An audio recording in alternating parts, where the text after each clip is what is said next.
Hi guys, Bigg Boss promo 3 நம்ம already சொன்னது தான். ஜெஃப்ரி கேப்டன் ஆகிட்டாரு, சூப்பர்.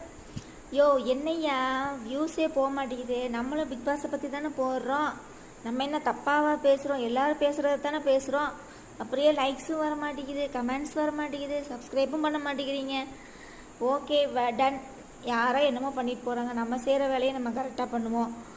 ஸோ நேற்று இந்த சிவகுமார் அப்படின்றவர் எவிக்ஷன் ஆனார் இல்லையா?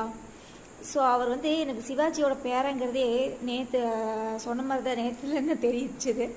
ஆனால் அவரோட பேரை இவர் கெடுத்தாருன்னு நினைக்கிறேன். ஏன்னா முத்து ஏன் உள்ளே இருந்தாருன்னு தெரியல. முத்துவை பற்றி ஏதோ சொல்லியிருக்காராமா.